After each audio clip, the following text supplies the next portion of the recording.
ഒരുക്കിയിരിക്കുന്ന തിരുവിരുന്നിലേക്ക് ഏവർക്കും ഹൃദ്യമായ സ്വാഗതം.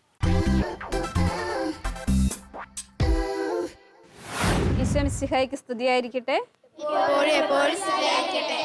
നമ്മുടെ ഇടതും വലതും ഇരിക്കുന്ന കൂട്ടുകാർക്ക് ഒരു സ്തുതി കൊടുത്താലോ? ആർക്കാ സ്തുതി കൊടുത്തത്? നിങ്ങള് കൂട്ടുകാർക്ക്. എന്താ പറഞ്ഞത്?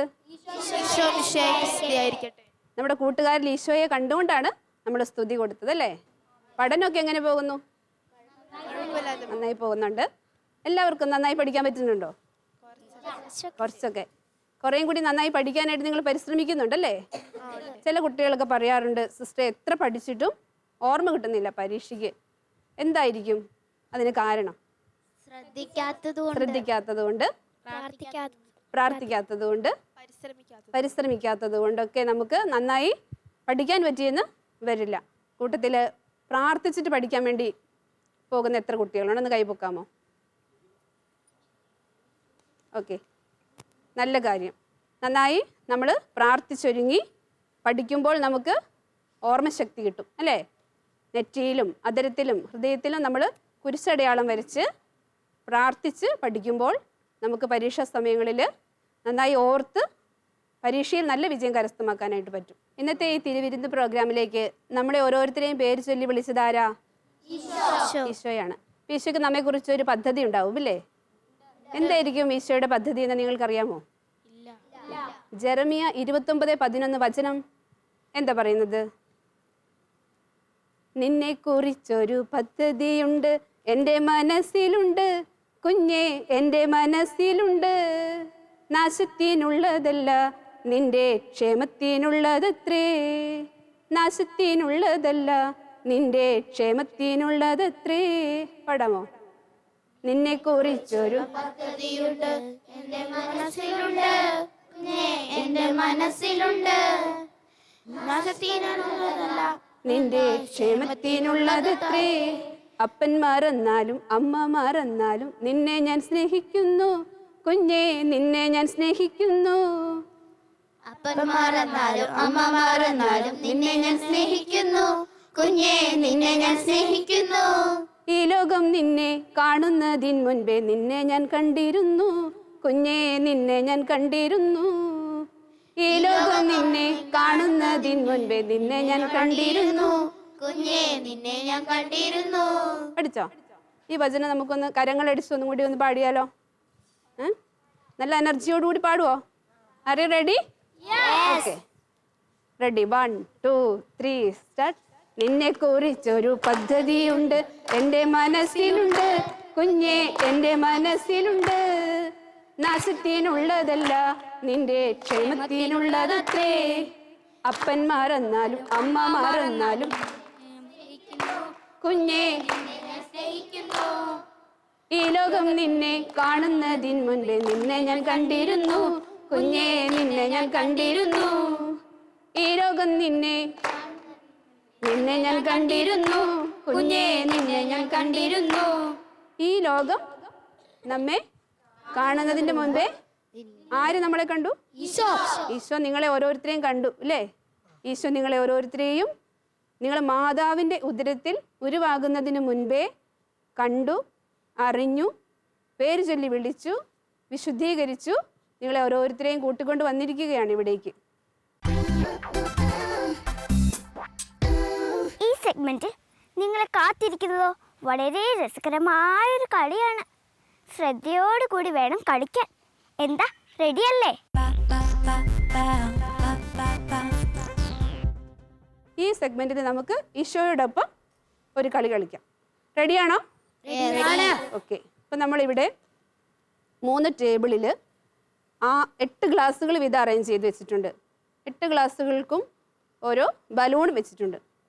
നിങ്ങൾ എന്താ ചെയ്യേണ്ടതെന്ന് വെച്ചാൽ ആ ബലൂൺ എടുത്ത് വീർപ്പിക്കണം. വീർപ്പിച്ചിട്ട് ഈ ഓരോ ഗ്ലാസ്സും ആ ബലൂണിലെ എയർ കൊണ്ടെടുത്ത് നമ്മളിവിടെ 3 ബക്കറ്റുകൾ അറേഞ്ച് ചെയ്ത് വെക്കും. അതിലേക്ക് കൊണ്ടുവന്നിടണം. അപ്പം ഇതിനകത്ത് ഏറ്റവും ആദ്യം ഈ ഗ്ലാസ്സുകൾ മുഴുവനും എടുത്ത് ബക്കറ്റിൽ കൊണ്ടുപോയി ഇടുന്നത് ആരാണോ അവരാണ് വിജയിക്കുന്നത്. കളി മനസ്സിലായോ? ഈ കളിയിൽ പങ്കെടുക്കാനായിട്ട് നമുക്ക് 3 പേരെ ആവശ്യമുണ്ട്. ആരാണ് ഓടി വരുന്നത്? Okay, come on. ഓക്കെ, നമ്മൾ കളി തുടങ്ങുകയാണ്. റെഡി? 1 2 3 സ്റ്റാർട്ട്.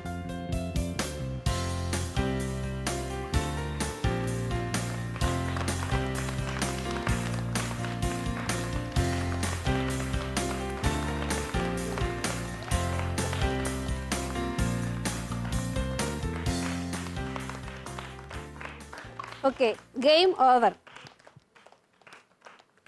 നമ്മുടെ ഈ ഗെയിമിൽ ഒന്നാം സ്ഥാനത്തെത്തിയത് ആരാണ്? ഒന്നാം സ്ഥാനത്തെത്തിയത് ഡോൺ ആണ് അല്ലേ?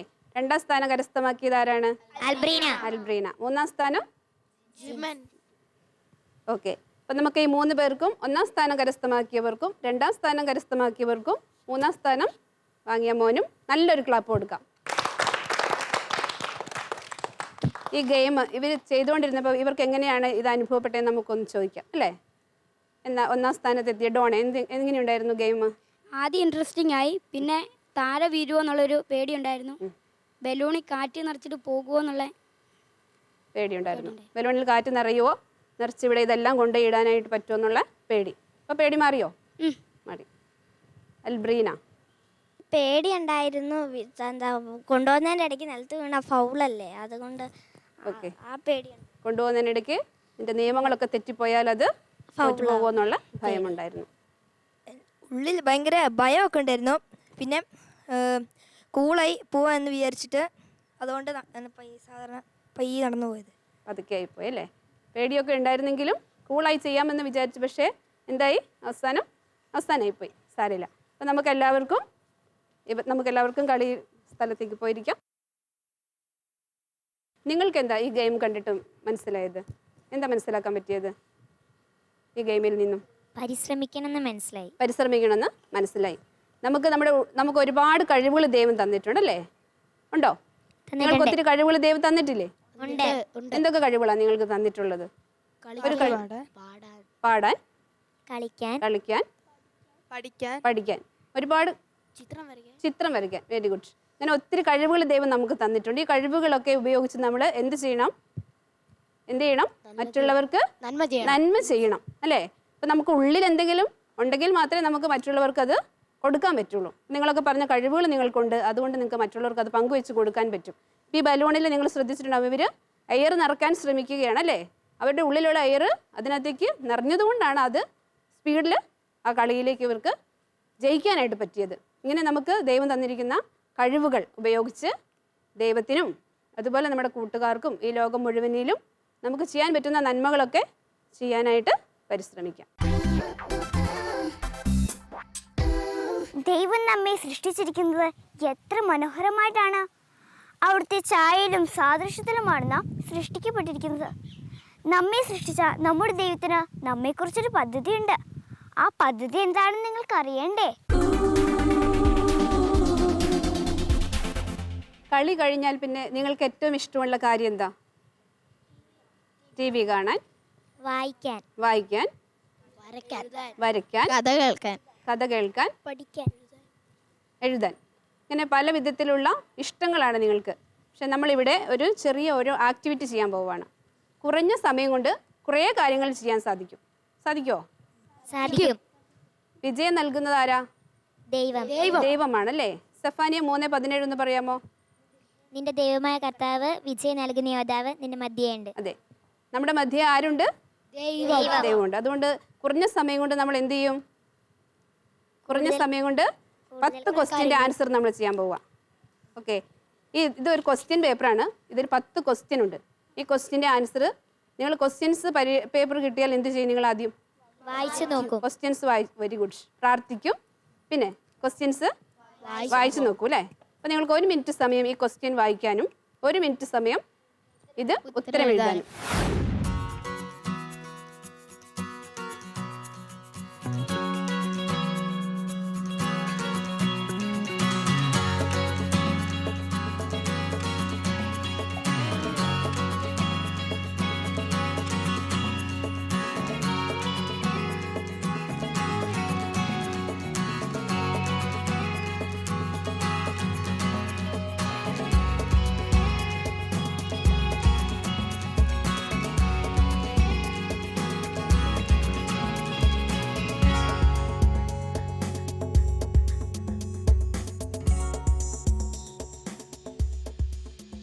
ഓക്കെ, നമ്മുടെ ഇതിൻ്റെ സമയം കഴിഞ്ഞു.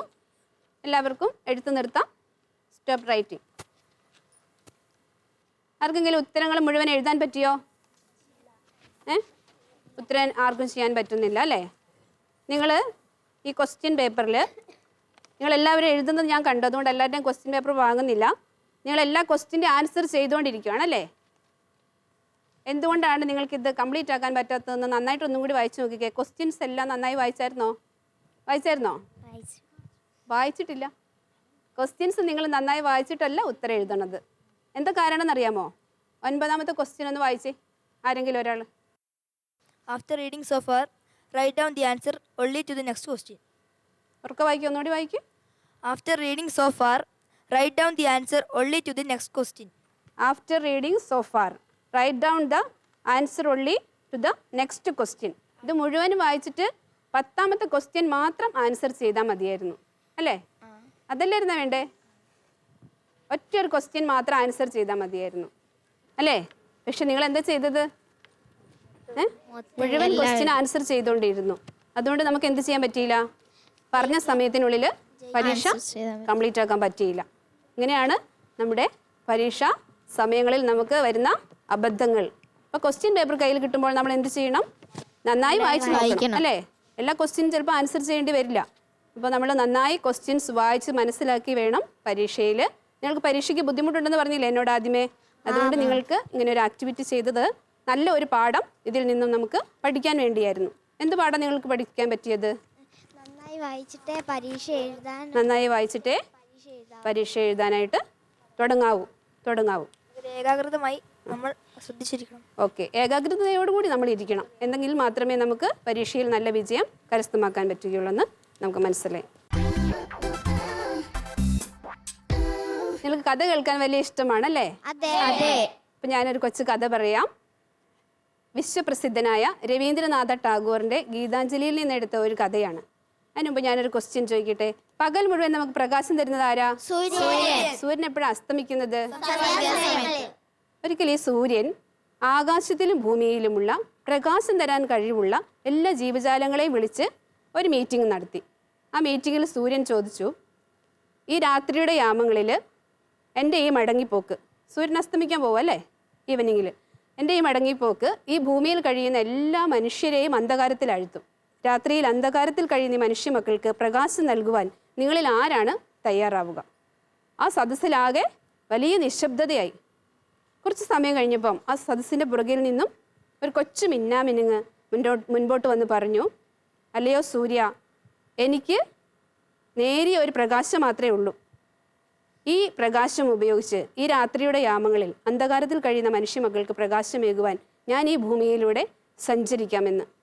മിന്നാമിനിങ്ങിൻ്റെ ഈ മറുപടി കേട്ട് അവിടെ പ്രകാശം തരാൻ കഴിവുള്ള ഒത്തിരിയേറെ ആളുകൾ ഇരിപ്പുണ്ടായിരുന്നു. ആരൊക്കെയായിരിക്കാം അവിടെ ഇരുന്നത്? ചന്ദ്രൻ ഉണ്ടാവാം, നക്ഷത്രങ്ങളുണ്ടായിരുന്നു, ആകാശഗോളങ്ങളുണ്ടായിരുന്നു. ഇവരെല്ലാം നാണിച്ചു പോയി. എന്താ കാരണം? ഇവർ നാണിച്ചു പോകാൻ കാരണം എന്താ? ഇത്രയും ചെറിയ മിന്നാമിനുങ്ങ് സൂര്യനെ സഹായിക്കാൻ വന്നതിൽ അത്രയും മിന്നാമിനിങ്ങിനേക്കാളും വലിയ നക്ഷത്രവും ചന്ദ്രനും ഒക്കെ അവിടെ ഉണ്ടായിരുന്നു അല്ലേ? എന്നിട്ടും അവരൊന്നും എന്ത് ചെയ്യാൻ തയ്യാറായില്ല. അവർ അങ്ങനെ ഒരു റിസ്ക് എടുക്കാൻ അവർ തയ്യാറായില്ല. ആരാണ് തയ്യാറായി മുമ്പോട്ട് വന്നത്? മിന്നാമിനിങ് ആണ് അവരെ നല്ല ഒരു പാഠം പഠിപ്പിച്ചത് അല്ലേ? എന്ത് പാഠം അവരെ പഠിപ്പിച്ചത്? എത്ര ചെറുതാണെങ്കിലും തന്നാൽ കഴിയുന്ന വിധം മറ്റുള്ളവരെ സഹായിക്കണം. മിന്നാമിനിങ്ങിന് ഉറച്ച ബോധ്യം ഉണ്ടായിരുന്നു. മിന്നാമിനിങ്ങിനെ എന്തിനാ ദൈവം ഈ ഭൂമിയിൽ സൃഷ്ടിച്ചത്? വെളിച്ചമേകാനാണെന്നുള്ള ഉത്തമ ബോധ്യം ആർക്കുണ്ടായിരുന്നു? മിന്നാമിനിങ്ങിന്. പക്ഷേ അവിടെ ഇരുന്ന ചന്ദ്രനും നക്ഷത്രങ്ങളും ആകാശഗോളങ്ങളും ഒക്കെ ഈ മിന്നാമിനിങ്ങിൻ്റെ ഈ മറുപടി അവർക്ക് നല്ല ഒരു പ്രചോദനമാണ് നൽകിയത്. അവരൊക്കെ നല്ല ഒരു തീരുമാനം എടുത്തു, അവിടെ നിന്നും മടങ്ങിപ്പോയി. ഇതായിരുന്നു കഥ. ഈ കഥയിൽ നിന്നും നമ്മൾ നല്ലൊരു പാഠം പഠിച്ചു അല്ലേ? വിശുദ്ധ മർക്കോസിൻ്റെ സുവിശേഷം 16-ാമത്തെ അധ്യായം 15-ാമത്തെ വാക്യം എന്താണെന്ന് പറയാമോ? നിങ്ങൾ ലോകമെങ്ങും പോയി എല്ലാ സൃഷ്ടികളോടും സുവിശേഷം പ്രസംഗിക്കുവിൻ. ഈ തിരുവചനം ആരോട് പറഞ്ഞതാ? ഈശോ ആരോട് പറഞ്ഞതാ? ശിഷ്യന്മാർക്ക് കൊടുത്ത വലിയൊരു പ്രേക്ഷിത ദൗത്യമാണ് അല്ലേ? ഇത് ശിഷ്യന്മാർക്ക് മാത്രം കൊടുത്തതാണോ? അല്ല. പിന്നെയോ? നമ്മളോട് എല്ലാവരോടുമാണ് ഈശോ പറയുന്നത്. എന്താ പറഞ്ഞത്? എല്ലാവരും ചേർന്നെന്ന് പറഞ്ഞ് നിങ്ങൾ ലോകത്ത് പോയി എല്ലാ സൃഷ്ടികളോടും സുവിശേഷം പ്രസംഗിക്കുവിൻ. നമ്മെ പോലെയുള്ള ഈ കൊച്ചു പ്രായത്തിൽ നമുക്ക് ലോകം മുഴുവനും പോയി സുവിശേഷം പ്രഘോഷിക്കാൻ പറ്റുമോ? പിന്നെ എങ്ങനെയാണ് നമുക്ക് ഫലപ്രദമായിട്ട് ഈ സുവിശേഷം മറ്റുള്ളവർക്ക് പങ്കുവെച്ചു കൊടുക്കാൻ പറ്റും? നമുക്കൊരു കാര്യം മറ്റുള്ളവർ പഠിപ്പിച്ചു കൊടുക്കണമെങ്കിൽ നമുക്ക് എന്തുണ്ടാവണം? അറിവുണ്ടാവണം.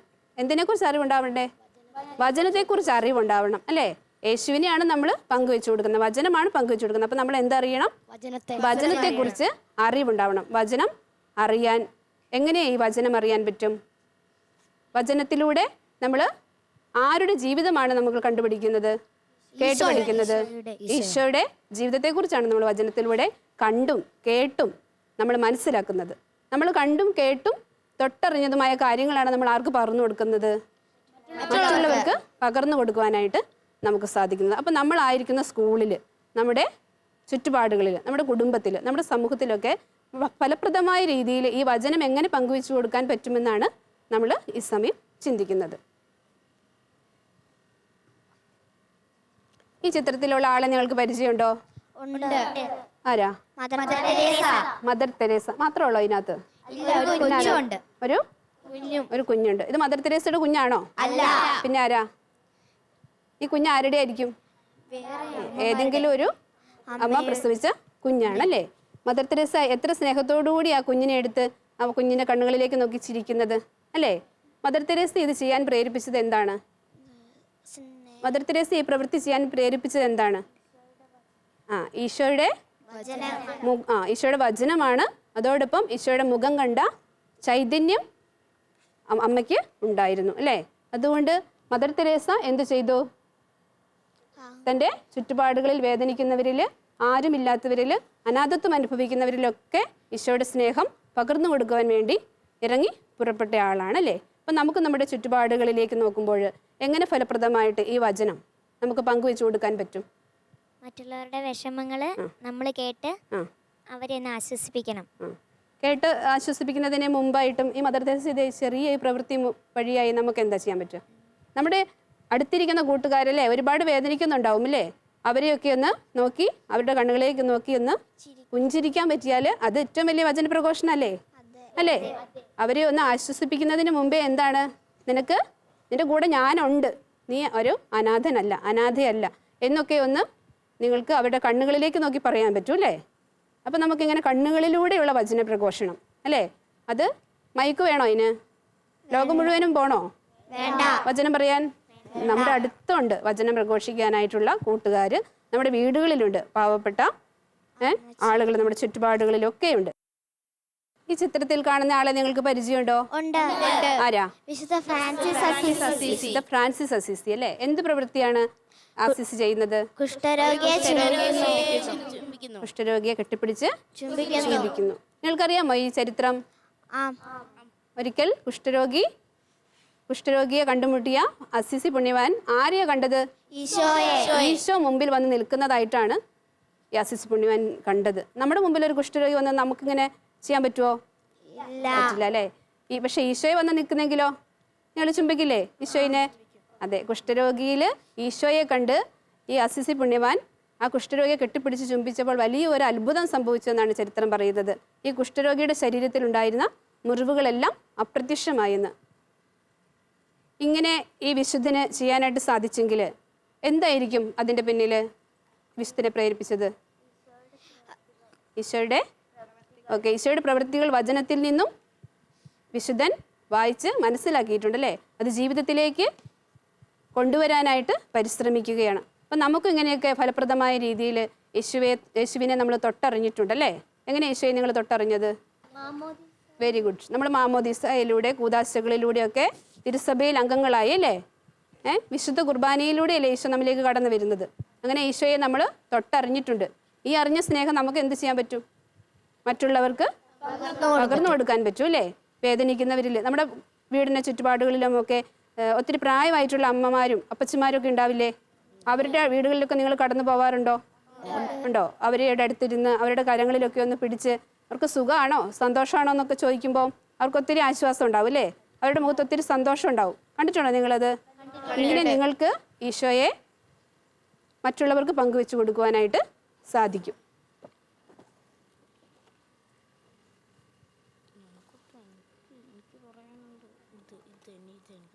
ഈ ഒരു ചിത്രത്തിൽ ആരെയാണ് നിങ്ങൾ കാണുന്നത്? 2 വ്യക്തികളുണ്ടല്ലേ? എന്താണ് അവരുടെ മുഖഭാവം? സങ്കടത്തോടെ ഒരാൾ വളരെ സങ്കടത്തിലാണ് ഇരിക്കുന്നത് അല്ലേ? മറ്റൊരാൾ എന്താ ചെയ്യുന്നത്? ആശ്വസിപ്പിക്കുകയാണ് അല്ലേ? ഈ മനുഷ്യൻ ഇവൻ്റെ ഈ അടുത്തിരിക്കുന്ന ആളുടെ സങ്കടങ്ങളൊക്കെ കേട്ടിട്ടുണ്ടാവും അല്ലേ? കേട്ടിട്ടാണ് ആശ്വസിപ്പിക്കുന്നത് അല്ലേ? അപ്പോൾ നമുക്ക് ഈ നമ്മുടെ ജീവിതത്തിൽ നമ്മുടെ കൂട്ടുകാരുടെ സങ്കടങ്ങൾ കേൾക്കാൻ, അല്ലെങ്കിൽ നമ്മുടെ വീട്ടിലുള്ളവരുടെ ആയിരിക്കാം, പ്രായമായിട്ടുള്ള ആളുകളുടെ ആയിരിക്കാം, ഒക്കെ സങ്കടങ്ങളൊക്കെ കേട്ട് അവർക്കൊരാശ്വാസം പകർന്നു കൊടുക്കാനായിട്ട് സാധിക്കുമോ? ഇങ്ങനെ യേശുവിനെ കേട്ടറിഞ്ഞ്, യേശുവിനെ കണ്ടറിഞ്ഞ്, യേശുവിനെ തൊട്ടറിഞ്ഞ് നമുക്കും വളരെ ഫലപ്രദമായ രീതിയിൽ മറ്റുള്ളവർക്ക് വചനം പങ്കുവെച്ചു കൊടുക്കാനായിട്ട് സാധിക്കുമെന്നാണ് നമ്മൾ ഈ ഒരു ക്ലാസ്സിലൂടെ മനസ്സിലാക്കിയത്. വിശുദ്ധ മത്തായിയുടെ സുവിശേഷം 9-ാമത്തെ അധ്യായം 35 മുതലുള്ള വചനങ്ങളൊന്ന് വായിക്കാമോ? യേശു അവരുടെ സിനഗോഗുകൾ പഠിപ്പിച്ചും രാജ്യത്തിൻ്റെ സുവിശേഷം പ്രസംഗിച്ചും എല്ലാ രോഗങ്ങളും വ്യാധികളും സുഖപ്പെടുത്തിയും എല്ലാ നഗരങ്ങളിലും ഗ്രാമങ്ങളിലും ചുറ്റി സഞ്ചരിച്ചു. ജനക്കൂട്ടങ്ങളെ കണ്ടപ്പോൾ യേശുവിന് അവരുടെ മേൽ അനുകമ്പ തോന്നി. അവർ ഇടയനില്ലാത്ത ആടുകളെ പോലെ പരിഭ്രാന്തരും നിസ്സഹായരുമായിരുന്നു. അവൻ ശിഷ്യന്മാരോട് പറഞ്ഞു, വിളവധികം, വേലക്കാരോ ചുരുക്കം. അതിനാൽ തൻ്റെ വിളഭൂമിയിലേക്ക് വേലക്കാരെ അയക്കാൻ വിളവിൻ്റെ നാഥനോട് പ്രാർത്ഥിക്കുവിൻ. 38-ാമത്തെ വചനം ഒന്നും കൂടി വായിക്കാമോ? അതിനാൽ തൻ്റെ വിളഭൂമിയിലേക്ക് വേലക്കാരെ അയക്കാൻ വിളവിൻ്റെ നാഥനോട് പ്രാർത്ഥിക്കുവിൻ. ഒന്ന് ചേർന്ന് നമുക്ക് ആ വചനം ഒന്ന് പറയാമോ? അതിനാൽ തൻ്റെ വിളഭൂമിയിലേക്ക് വേലക്കാരെ അയക്കുവാൻ വിളവിൻ്റെ നാഥനോട് നിങ്ങൾ പ്രാർത്ഥിക്കുവിൻ. യേശുവിൻ്റെ വിളഭൂമിയിൽ ധാരാളം വേലക്കാരെ ആവശ്യമുണ്ട്. എന്തിനാ? മദർ തെരേസയെ പോലെ, ഫ്രാൻസിസ് അസിസിയെ പോലെയൊക്കെ മറ്റുള്ളവർക്ക് വചനം പങ്കുവെച്ചു കൊടുക്കണം അല്ലേ? നമ്മൾ ജീവിതത്തിലൂടെയാണ് വചനം പ്രഘോഷിക്കുന്നത്. മറ്റുള്ളവരെ യേശുവിനെ കണ്ടറിഞ്ഞ്, യേശുവിനെ കേട്ടറിഞ്ഞ് തൊട്ടറിഞ്ഞവരായ നമ്മളും ഈശോയെ പകർന്നു കൊടുക്കുവാൻ വേണ്ടി ഈശോ നമ്മളെ ഓരോരുത്തരെയും പേര് ചൊല്ലി വിളിക്കുന്നുണ്ട്. നിങ്ങൾ ഈശോയുടെ ഈ വിളിക്ക് പ്രത്യുത്തരം കൊടുക്കാൻ തയ്യാറാണോ? കൊച്ചു മിന്നാമിനുങ്ങ് ചെയ്ത പോലെ അല്ലേ? നമുക്ക് ഒത്തിരി കഴിവുകളില്ല, പക്ഷേ നമുക്ക് തന്നിട്ടുള്ള കഴിവുകൾ ഉപയോഗിച്ച് വളരെ ഫലപ്രദമായ രീതിയിൽ മറ്റുള്ളവർക്ക്, നമ്മുടെ കൂടെയുള്ളവർക്ക്, കണ്ടുമുട്ടുന്നവരിലൊക്കെ വചനം എങ്ങനെ പങ്കുവെച്ചു കൊടുക്കാൻ പറ്റുമെന്ന് നമ്മൾ പഠിച്ചു. ഇത് നമുക്ക് നന്നായി ചെയ്യാനായിട്ടുള്ള ഒരു തീരുമാനമെടുക്കാം. കണ്ണുകൾ അടച്ചിരുന്ന് നമുക്കൊരു നിമിഷം പ്രാർത്ഥിക്കാം. വിളഭൂമിയിലേക്ക് വേലക്കാരെ അയക്കുവാൻ വിളവിൻ്റെ നാഥനോട് പ്രാർത്ഥിക്കുവാനെന്ന് അരുളി ചെയ്ത നല്ല ഈശോയെ, ഞങ്ങളെ ഓരോരുത്തരെയും അവിടുത്തെ വചനത്തിന് സാക്ഷികളാക്കി അവിടുന്ന് പേര് ചൊല്ലി വിളിക്കണമേ. അങ്ങയുടെ വിളഭൂമിയിലേക്ക് ധാരാളം നല്ല സമർപ്പിതരെയും വൈദികരെയും നൽകി തിരുസഭയെയും ലോകം മുഴുവനെയും അനുഗ്രഹിക്കണമേ. വചനം ജീവിതത്തിൽ പ്രാവർത്തികമാക്കിയ പരിശുദ്ധിയമ്മേ, ഞങ്ങൾക്ക് വേണ്ടിയും ലോകം മുഴുവന് വേണ്ടിയും ഈ വചന ശുശ്രൂഷയിൽ പങ്കെടുത്തുകൊണ്ടിരിക്കുന്ന ലോകം മുഴുവനിലുമുള്ള എല്ലാ മക്കൾക്ക് വേണ്ടിയും ഈശോയുടെ സന്നിധിയിൽ മാധ്യസ്ഥ്യം പ്രാർത്ഥിക്കണമേ. ആമേൻ. യേശുവിനെ കേട്ടറിഞ്ഞ്, യേശുവിനെ കണ്ടറിഞ്ഞ്, യേശുവിനെ തൊട്ടറിഞ്ഞ് നമുക്ക് ഒരു പാട്ടുപാടി ദൈവവചനത്തിന് സാക്ഷ്യം വഹിച്ചാലോ? റെഡിയാണോ? പാട്ടുപാടാൻ റെഡിയാണോ? പാട്ട് പാടിത്തരാം, നമുക്കത് കേട്ട് ഏറ്റുപാടാം. യേശുവിനെ കേട്ടറിയാൻ, യേശുവിനെ കണ്ടറിയാൻ,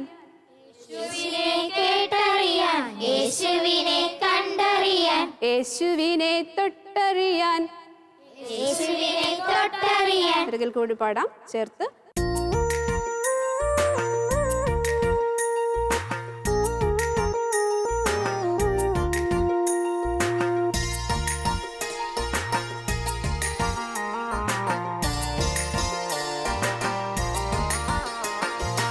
യേശുവിനെ കേട്ടറിയാൻ,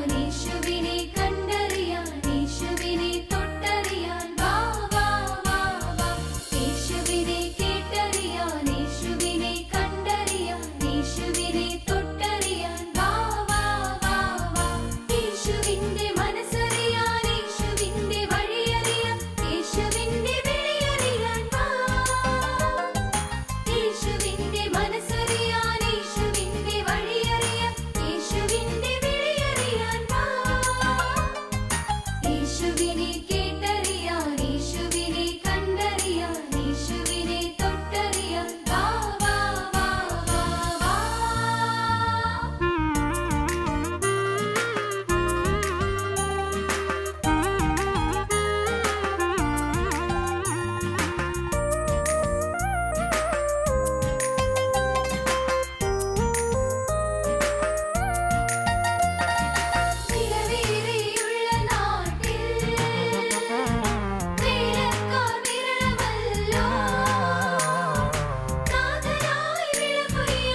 ദൈവത്തിൻ്റെ ഇഷ്ടം മാത്രം നടക്കുന്ന ലോകം, അതാണ് കർത്താവിന് സ്വീകാര്യമായ സംവത്സരം.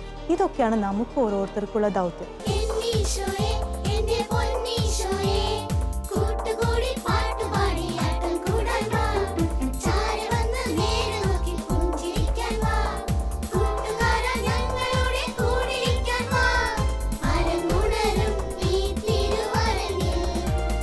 ഈശോയെ